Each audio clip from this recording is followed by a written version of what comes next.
Biblia inasema kwamba mtu alisikiaye neno langu na kulifanya anafananishwa na mtu mwenye akili ambaye anajenga nyumba yake kwenye msingi ulio imara. Mvua zikija, upepo ukija, mafuriko yakija, yakaipiga ile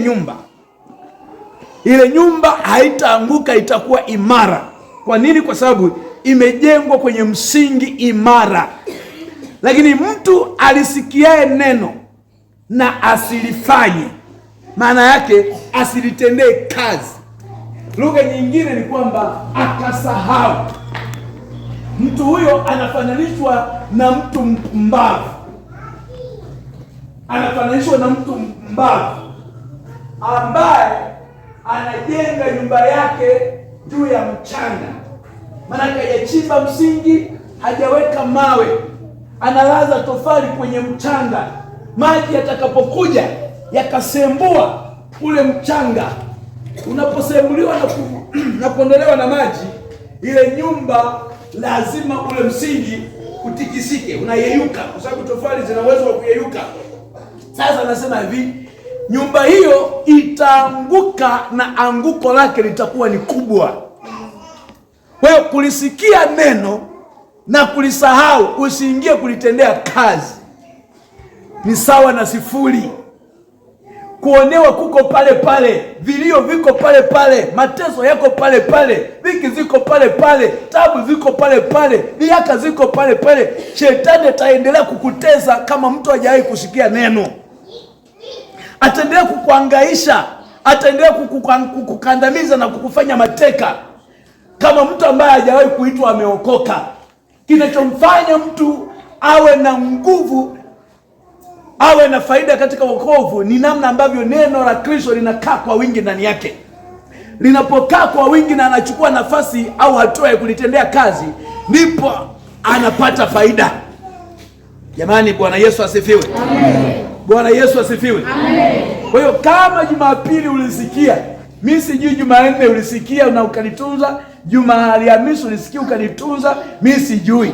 Lakini ukweli ni kwamba tofauti ya mtu mmoja na mtu mwingine kwenye wokovu ni namna ya kulipokea lile neno kwa imani na kuliweka kwenye matendo. Kuingia kanisani na kutoka hakumtishi chochote shetani. Amen. Amen. Hakumtishi chochote nani? Shetani. Kwa sababu anachoangalia ni neno. Unaliishi neno? Kwanza liko ndani ya moyo wako na unaliishi? Jumapili iliyopita nilikwambia neno linalosema kwamba ushuhuda wako ndio vita yako. Nikawaambia namna ambavyo mimi nimekuwa nikishuhudia kwa habari ya kwamba sitakufa kwa ajali, kwa ugonjwa, kwa silaha yoyote. Na lengo la kushuhudia hivyo ni kuliimarisha agano ambalo nimefunga na Baba yangu wa mbinguni, Yesu Kristo, kwa faida ili nimzalie matunda nikiwa duniani. Hebu sema amina. Amen. Na neno hilo halina nguvu, au hilo agano halina nguvu kama siyafanyi mapenzi ya Baba yangu. Tukasoma maandiko namna ambavyo Yesu anasema Baba yangu, hebu sema amina. Amen. Yuko pamoja na yeye siku zote, kwa sababu anafanya yale yampendezayo nani?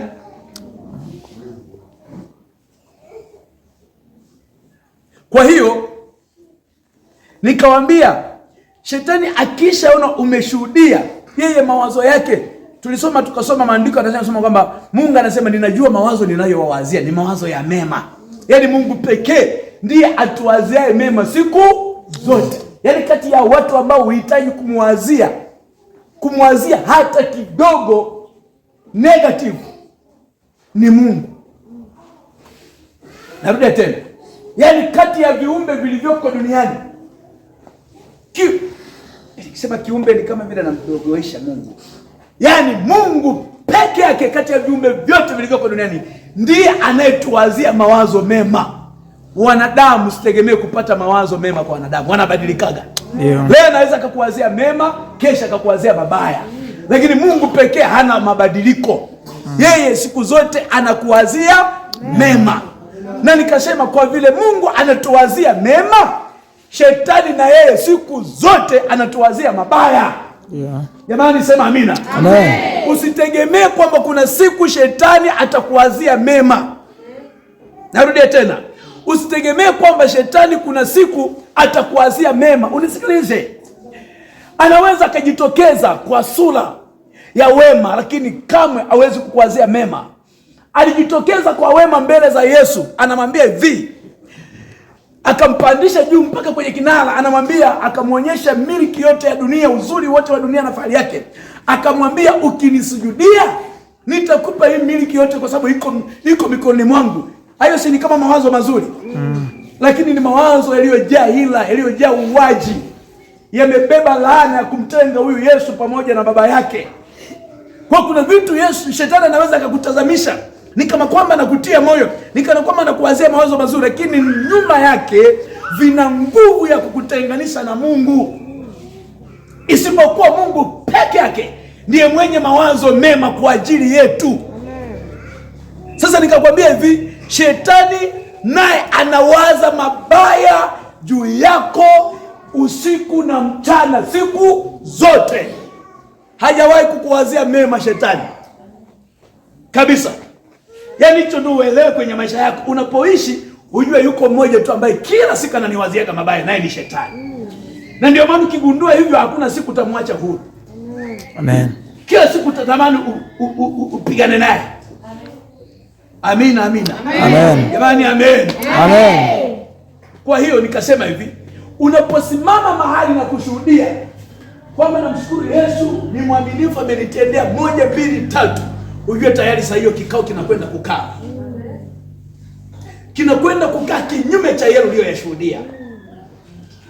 Nikakwambia namna ambavyo zimetokea ajali. Kila ninaposimama mahali na kushuhudia, mbele yangu kuna ajali.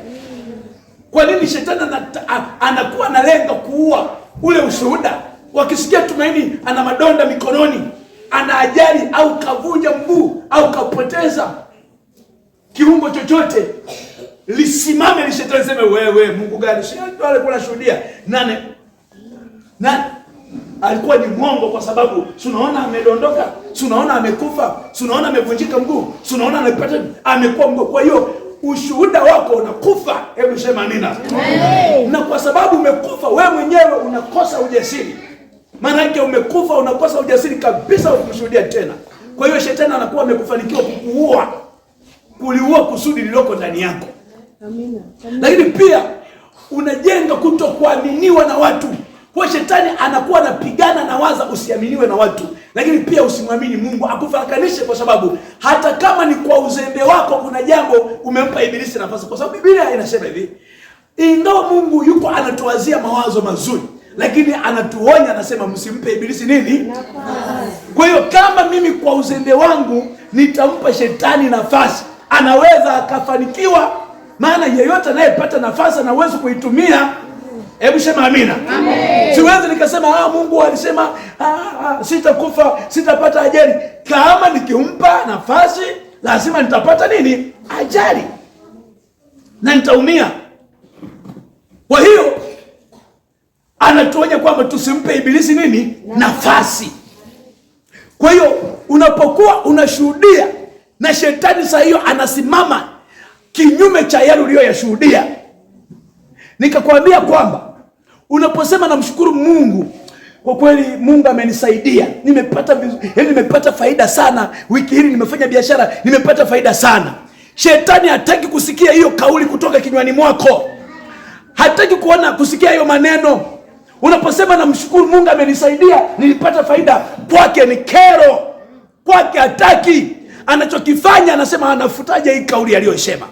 Anaanza kupambana na wewe kwa habari ya kesho. Kwa habari ya kesho. Unapokuwa sasa hiyo kesho, sema amina. Unakwenda kufanya biashara, utajikuta ametanguliza, amekamata huko, amekamata kila eneo, amesababisha hasara, amesababisha mikosi, amesababisha dhuluma, amesababisha wamekudhulumu, wamekuibia, uharibifu, ili yale mawazo uliyokuwa unampa Mungu utukufu jana yafutwe yote. alafu ile hali ya kumwamini Mungu na kumtegemea iondoke kwako. Kwa kile unaposhuhudia utukufu wa Mungu, shetani naye anakaa kikao chake cha kufanya mipango kinyume cha yale uliyoyashuhudia. Unashangaa kuanzia hapo unaanza kuingia hasara, biashara imeharibika, biashara iendelee. Kwa nini? Kwa sababu uliposhuhudia uliridhika.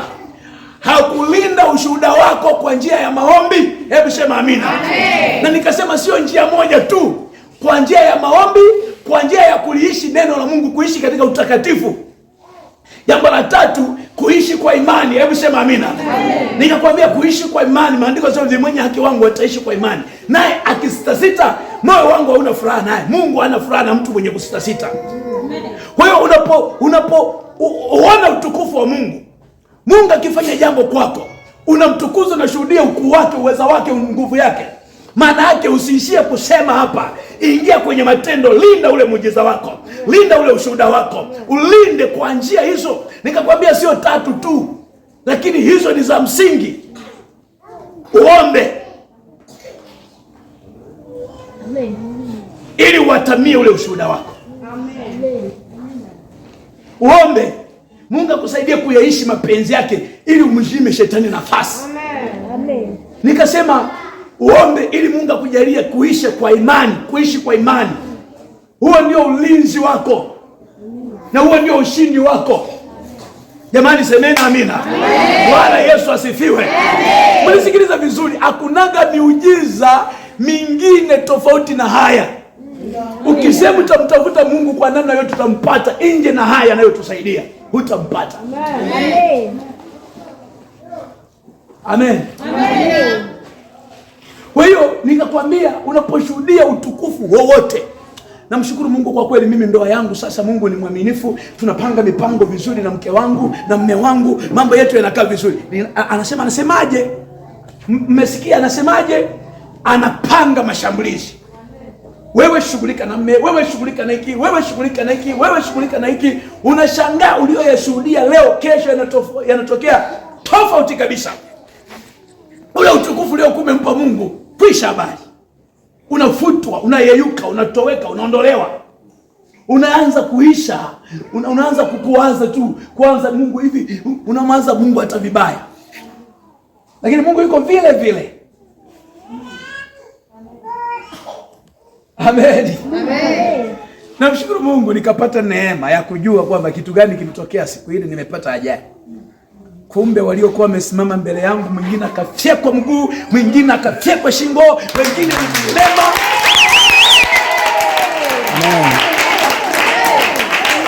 Lile shimo walilolichimba watadumbukia. Jiwe waliloliviringisha litawarudia. Ule mtego walioutega utawanasa. Unajua ulimwengu wa roho na mambo ya ajabu. Sema amina. Ulimwengu wa roho ni hatari, haujawahi kutokea, haujawahi kunoa. Wakati mimi namtukuza Mungu, kuna mahali watu wanalia vilio, wako kwenye msiba. Mtu kafyekwa shingo, mtu kavunjwa miguu, wengine ni vilema, mpaka waliokuwa wamesimama wametanda mbele, walifyekwa. Na kwa mshangao analia kilio cha ajabu sana. Hebu sema amina. Kilichowatokea. Kwa hiyo kila wakati unaposimama unashinda, unasimama unashinda, unasimama unashinda, utukufu namrudia Mungu. Amen. Kwa hiyo linda ushuhuda wako. Amen. Linda ushuhuda. Nikawatolea mfano wa yule mama ambaye anasema aliyekuwa wakala kwenye ufalme wa giza, anasema ukishuhudia kwamba mtoto wangu Mungu amemsaidia anapata vizuri darasani, yani amekuwa wa kwanza, namshukuru Mungu amemsaidia amekuwa wa kwanza. Wanasema anasemaje? Ameshuhudia anasemaje? Huyo mtoto anasoma wapi? Sehemu fulani. Anakaa karibu na nani? Na mtoto gani? Wanaanza kumtumia wakala. Kama ni wa kiume wanamtumia wakala wa kike au mvuruge. Kama ni wa kike anatumia wakala wa kiume au mvuruge. Kama ni wanamtumia mwenye tabia mbaya, unashangaa mtoto ameanza kubadilika, mara mwizi, ashikiki, hana nidhamu tena, sio mtifu tena, ni mtoro shuleni, mara hivi na hivi, mara magonjwa, mara hivi na hivi, ili ule ushuhuda usisimame nao tena.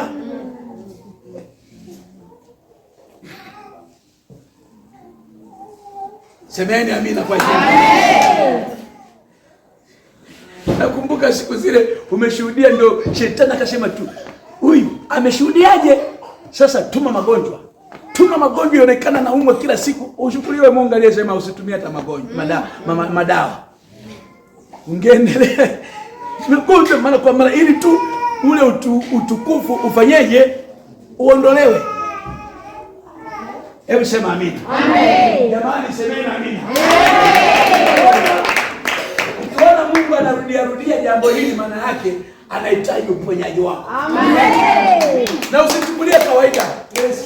Usichukulie kawaida. Amen. Kwa sababu tukichukulia kawaida, kuonewa kutabaki pale pale. Amina.